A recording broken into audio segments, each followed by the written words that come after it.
DuPont Cavalcade of America, starring Helen Hayes.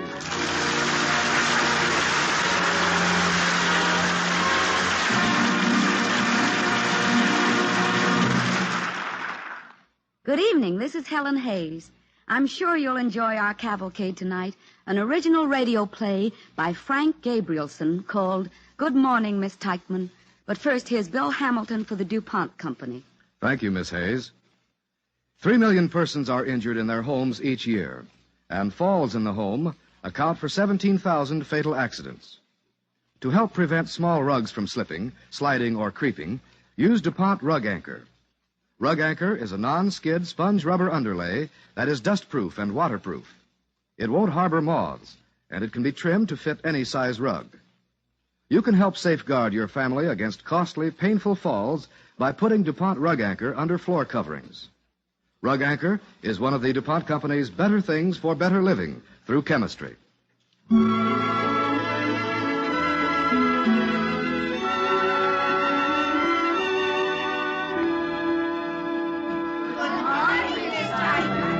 An original radio play for the DuPont Cavalcade of America, starring Helen Hayes as Miss Tyckman.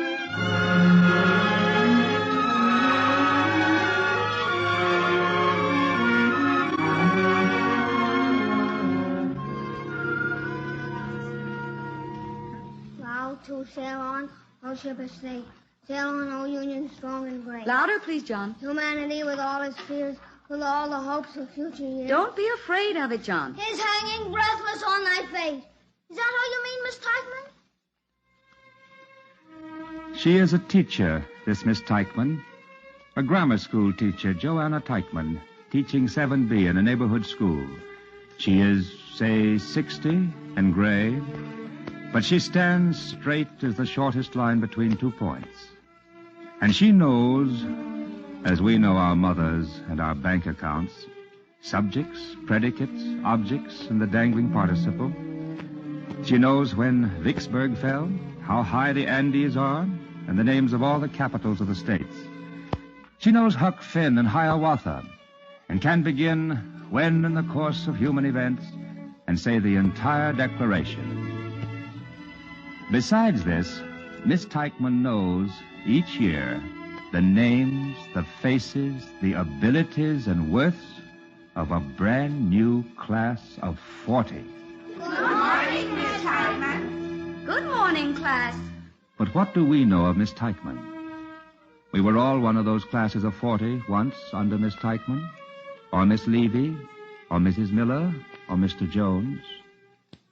We spent as much time with them as with our parents, almost, and owe them as much, almost.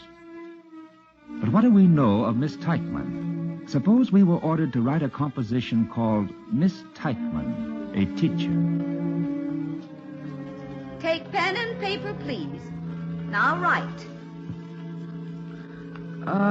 Miss Tyckman lives in a lower flat at 311 Cheney Street. She lives with her mother, an old lady. Every school day, Miss Tyckman gets up early and marks papers. Some teachers do this the night before, but Miss Tyckman thinks it is healthy to get to bed early. Breakfast, Joanna. All right, Mother. I'll mark the rest of these before class. Oh, fail them all. And that's the way they'll all end up. Not this class. They're the brightest I've ever had. You say that every year. Are you through with the newspaper, Mother? I don't know why I ever read it. Between the Russians and the high prices, it certainly don't give me any pleasure. And there's 4 new cases of infantile paralysis. Where? There, on the front page. I meant where in the city? Well, 3 of them are in Southside High. I found it. The others in Manlius Street. Right next to us. How many cases are there in your school now? Still 3. Well, here's something in the paper about Charles Orham. He's getting an honorary degree at the university today. Isn't that splendid?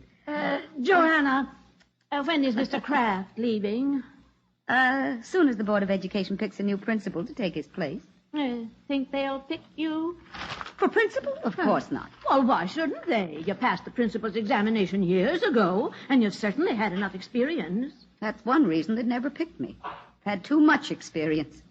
Anyway, if the Board of Education wants me, all they have to do is ask me. But I'm quite sure they never will. Did you ask Mr. Kraft to recommend you? No, I didn't. Too modest, I suppose. I've been at Robert's school 38 years, Mother. If the board wishes me to become principal, they have only to appoint me. They know that. I shall certainly not humiliate myself by begging for the job. Pride killed a cat, I always say. Curiosity killed the cat, Mother. Pride goeth before a fall. Oh. Well, I must go or I'll be late.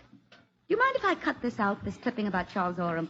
There's nothing on the back but the comics. Go ahead. I always read the comics first thing.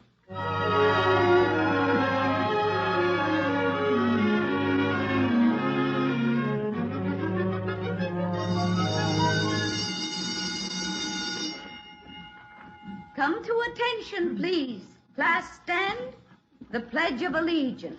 I pledge allegiance to the flag of the United States of America and to the republic for which it stands, one nation, indivisible, with liberty and justice for all.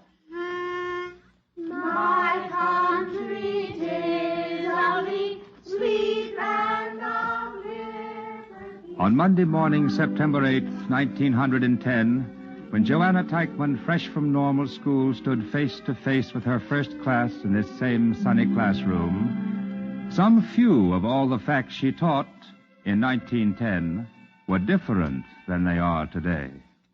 The ruler of the Russian people is called the Tsar. The population of Los Angeles is around 300,000. Its principal industry is foundry and machine shop products. Marconi's experiments with the wireless may be a step towards the unification of all nations, because its vast possibilities of communication will bring understanding to all peoples and hence put an end to war. Yet, for the great part, what young Miss Tyckman taught us then, old Miss Tyckman teaches our children here today. How do you find the area of a circle, Johnny? Pi r squared. And what is pi, class? 3.1416. This is pi. This is Archimedes, Euclid, Einstein. This is the straight line between 2 points of thinkers, from the first man thinking to the last man thinking. The straight line and the circle. This is teaching. Will the first 2 rows take positions at the blackboard, please? What's going on there? Edward and John are fighting. Edward! John! Come to my desk, please. Have either of you any explanation to offer for fighting in class? Ed hit me first, Miss Tyckman. Did you, Edward? Yes. Why? I wanted to, that's all. I'm sure you had a reason, Edward. Oh, he made fun of me. How? I won't tell. What did you say, John? Nothing. You did, too. You said my clothes didn't fit good. Well, what's that to get sore about? You can't help it if they don't fit. Everybody knows you get your clothes from the son of that man your father chauffeurs. You shut up or I'll I'd punch like you to in see the you nose. Edward, John! Oh, I am deeply disappointed in both you boys. You're 12 now, Edward. You're in the 7th grade. You're old enough to know better than to start fighting in a classroom, regardless of what John says to you. You'll remain after school every day for the rest of this week. Yes, Miss Tyckman. And about you, John, I'm even more disturbed. Oh, he hit me first. After you tried to make him feel inferior because his clothes aren't like yours. I don't like seeing any American, or anyone for that matter, making fun of another person because of his clothes or his family's position or his nationality. In addition to remaining after school every day for the rest of the week, as Edward will, I have a newspaper clipping here I wish you to read to the class. Out loud? If you will, please. Class, return to your seats, please. Now, this is an editorial I cut from the Morning Herald to read to you as part of our current events work. But I'd rather have John read it now. I think you'll all see why. You may begin, John. Deserving laurels. Today, our university is conferring an honorary degree upon a former resident of this city. As a delegate to the United Nations, Charles Francis Orem is now a world figure. But many of us can remember the days when he was a struggling young lawyer in our midst. Out on University Place, There are families who can still recall how he tended furnace for them when he worked his way through college. And one or two of us on this paper can even bring to mind that it was Charles Francis Orem, aged 11, who in 1913 won the Herald's Newsboys Prize for selling the most papers. In honoring him, the university is honoring also what we like to think of as the American way. We are reminded anew that opportunity for all is more than just a phrase. What the paper doesn't say is that man used to be one of my pupils. John, can you guess what desk he sat in?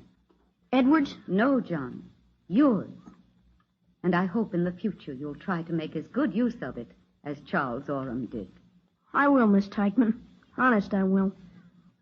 And I'm sorry I said what I did, Ted. His clothes really fit swell. I'm sorry I belted you. Shake hands now. Take your places at the blackboard.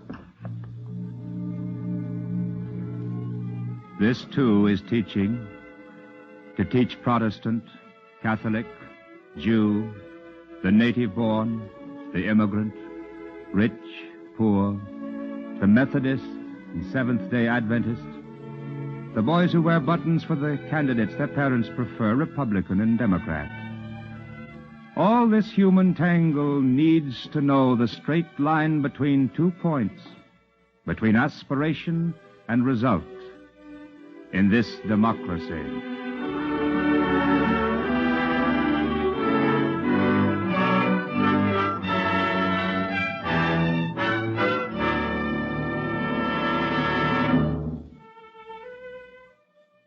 You are listening to an original radio play, Good Morning, Miss Tyckman, starring Helen Hayes on the Cavalcade of America, sponsored by the DuPont Company, makers of better things for better living through chemistry.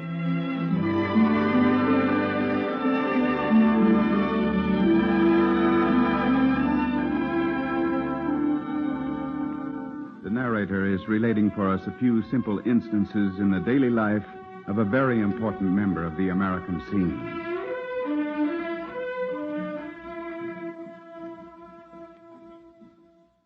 She is a teacher, Miss Tyckman, a grammar school teacher.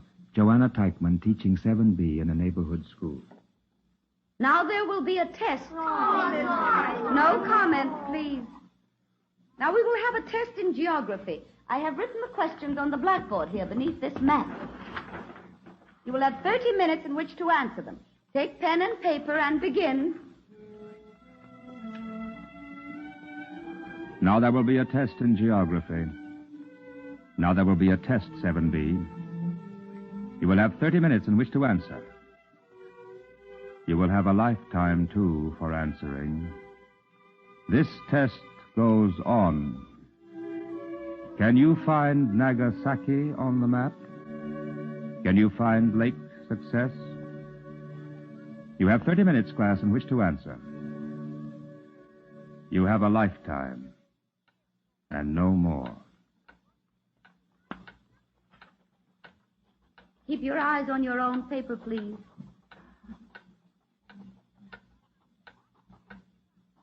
Now, as the 40 pens of 7B put answers on an empty page, and the wall clock ticks, the door swings open, and Miss Henry, who teaches 7A, appears and beckons to Miss Tyckman. May I see you a minute, Miss Tyckman? Well, I knew you were having a test. I thought you could step outside for a minute and keep an eye on your class through the glass. if I come out, I shall not spy on them through the window, Miss Henry. Class, I'm leaving the room for a few minutes. During that time, you're on your honor not to talk or look at one another's papers. Is that clear? Yes, sir. You trust your class more than I do mine. What do you want, Miss Henry? I don't like to be out of class too long. Oh, don't worry. I can see every one of them from where I'm standing. Oh, there's a boy in the back row. I prefer not to hear it, Miss Henry. The honor system binds me as much as it does them. Oh, it's all right anyway. He was only turning around to pick up an eraser he dropped. What was it you wanted? Well, while my group was taking art class, I stopped around at the principal's office, and I got talking with his secretary, and we decided something very interesting. Really? You'll say really when you hear. It's about you. Oh, is it? We think you're quite likely to be the new principal. What makes you say that? Well, you're eligible. You've got a fine record, and there just aren't many good people available. Most of us haven't got the educational requirements the way you have. Oh, then this is just supposition on the part of you and Genevieve. No, it's not exactly supposition. I happen to know that Mr. Kraft is sending for you sometime this afternoon. Well, that could be about anything. Well, he's also been talking with the Board of Education. Genevieve didn't know exactly what went on, but it was something about a new principal. And she knows it's going to be decided today. And you're seeing him today, so... It doesn't prove anything. Oh, come now. Who deserves it if you don't? I like to think I do. But I know there are plenty of other teachers who deserve it. Miss Tyckman? Have you finished already, Helen? No, my neck hurts. Where, Helen? Right back here. It hurts when I turn my head.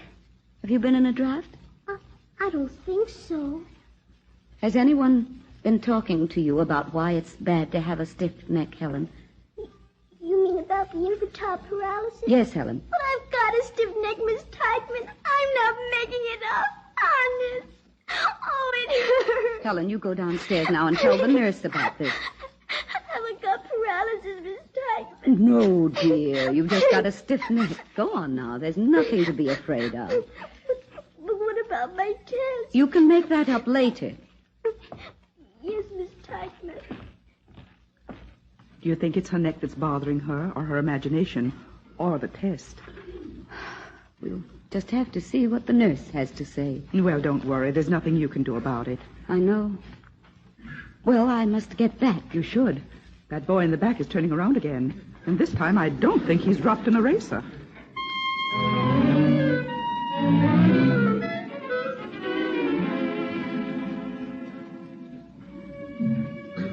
Miss Tyckman, Joanna Tyckman, teacher of 7B at Roberts School, at 3:44 this afternoon sits waiting outside the office of the principal.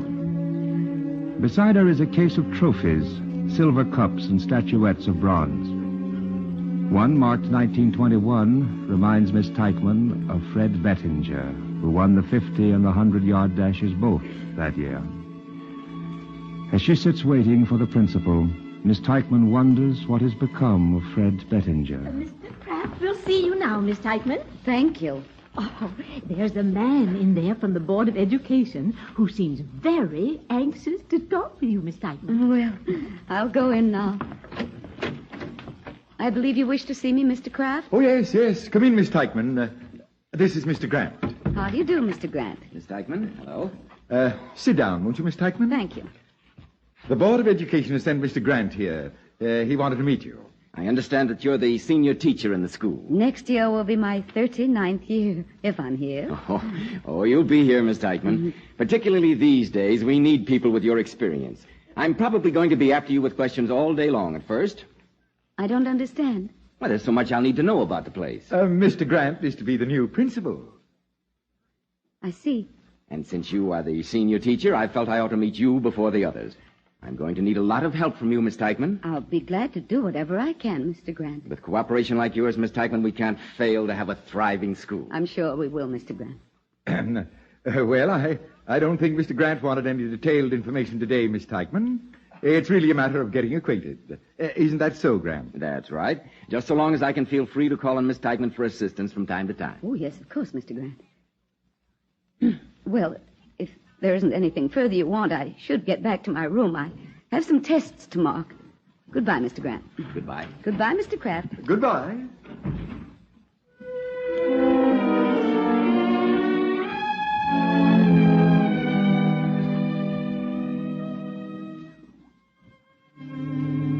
On Monday morning, September 8th, back in 1910, young Miss Tyckman faced the world in her first class with apprehension, determination, and infinities of hope.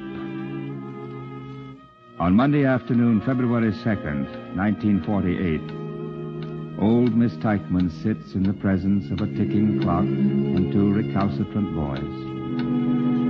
Under a column of 38 years, she draws a line and is, for once, uncertain of the sum.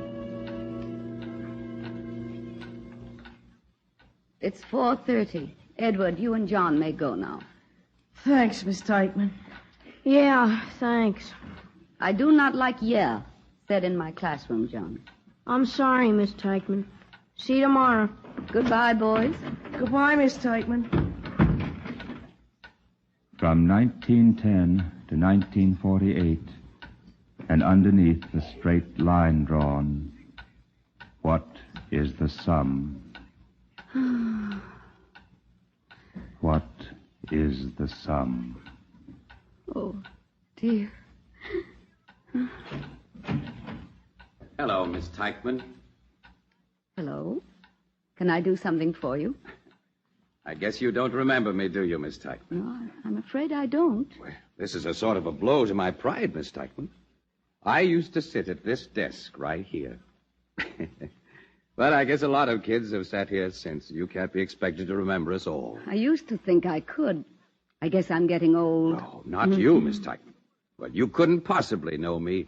After all, in 30-odd years, a man does change. If it was that long ago and you sat at that desk, you must be... That's right. Charlie Orham. Charlie Orham.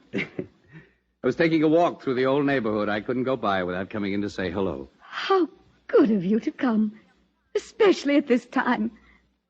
But how awful I didn't recognize you. It's inexcusable.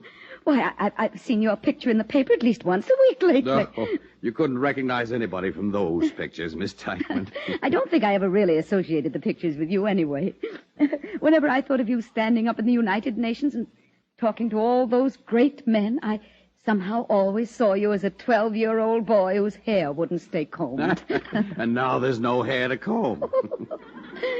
Still making jokes all the time, I see, Charles. I need to these days. Oh, I wish the class were here to see you. You know, we read about you this very morning in the paper. If you only knew what an inspiration a success like yours is to the girls and boys. I hope it is a success. Why, Charles, you're a great man now. I don't feel that way when I think about the United Nations. You have great responsibilities, I know, Charles, but I don't worry about you not being able to handle them. You told me that once before I pitched a ball game. And you won, didn't you? And you'll win in whatever you're doing now. I know you will, Charles. You're that type of boy. I don't suppose you'd want to come in and talk to the class for a few minutes tomorrow, would you? Oh, I'd like to very much, Miss Tyckman, but I'm taking the plane out tonight. Yes. You don't mind if I tell them about your coming to see me. It makes me very proud. Tell them about the time you caught me smoking in the cloakroom. So you remember that, do you? It's amazing how much I remember of what went on. And the older I get, the more complicated my life becomes, the more sense the simple, fundamental things you taught us seem to make. Now, I don't mean just the history and the arithmetic and the grammar. I mean the way you made us feel about life, Miss Tyckman. The truth was the most important thing in the world. And if we were right, we didn't need to be afraid of anything. We don't, Charles.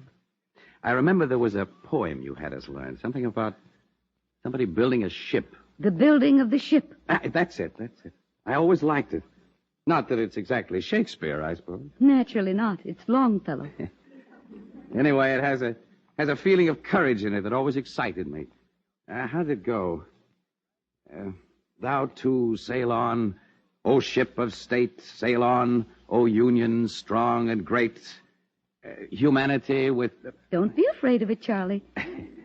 With all its fears, with all the hopes of future years, is... Hanging breathless on thy fate. Sail on, nor fear to breast the sea. Our hearts, our hopes are all with thee. Our hearts, our hopes, our prayers, our tears, our faith triumphant o'er our fears, are all with thee. Are all with thee.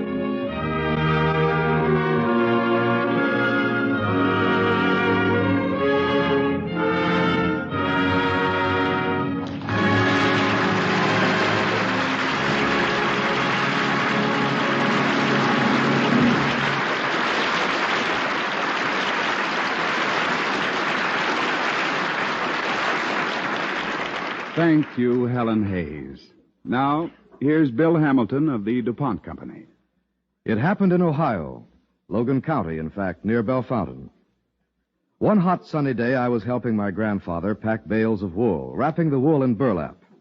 I was humming something about totin' dat bale and working hard. And all of a sudden, I felt sharp claws on my leg. I brought my hand down, but not before the animal, whatever it was, slashed into my knee with its teeth. It ran scurrying away, and then I saw what it was. It was a rat, a big brown one.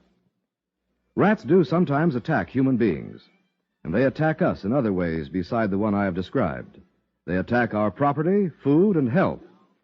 They are a sly, filthy, vicious enemy. When they make their way into your home, they can damage plumbing, gnaw through interior walls and insulation, undermine foundations, destroy electric wiring, sometimes even causing fires. They also spread disease. On the farm, rats can spread disease not only to people, but to poultry and livestock. They often kill chicks and even full-grown hens. Some farms have so many rats that farmers expect as a matter of course to have a certain number of their baby chicks mangled or carried off by rats. As for food, it has been estimated that every year rats eat or spoil nearly 200 million bushels of grain in this country. Just imagine what this extra amount of food would mean to us and to the really hungry in other countries. This year, American farmers are asked to make an all-out drive against rats to save this tremendous loss. A recent development of chemical science, Antu, will help put the campaign over, but the farmers can't do it alone. You owe it to yourself and your family to make an effort to kill any rats you may have in your home or neighborhood. Rat poisons containing DuPont Antu are effective against the common brown rat, and any rat poison with Antu is easy to use. Bear in mind that it is a poison to humans and pets as well as rats, and follow the directions carefully. Antu, a superior ingredient for rat poisons, is a product of chemical science from the DuPont Company of Wilmington, Delaware, maker of better things for better living through chemistry.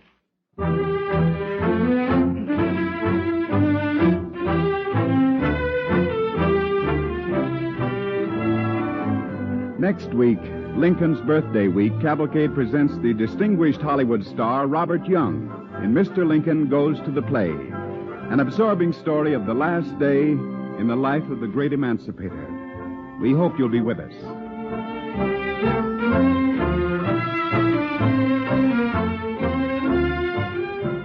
We've invited many teachers to listen to tonight's broadcast, and we welcome their comments concerning our play, Good Morning, Miss Tyckman. And, of course, as every week, we welcome and appreciate the letters from all Cavalcade listeners. Just address your letters to the DuPont Company, Radio Section, Wilmington, Delaware. I'll repeat that. The DuPont Company, Radio Section, Wilmington, Delaware. Now, featured in tonight's play with Helen Hayes was House Jameson as the narrator. Music for the DuPont Cavalcade is composed by Arden Cornwell and conducted by Donald Bryan. And this is Ted Pearson inviting you to listen next Monday to Mr. Lincoln Goes to the Play, starring Robert Young. Cavalcade of America is presented from the stage of the Longacre Theater on Broadway in New York and is brought to you each week by the DuPont Company of Wilmington, Delaware. To the school children listening tonight, you have an opportunity to nominate your favorite teacher in a nationwide contest. For full details of this contest, listen to the Quiz Kids program next Sunday afternoon on NBC.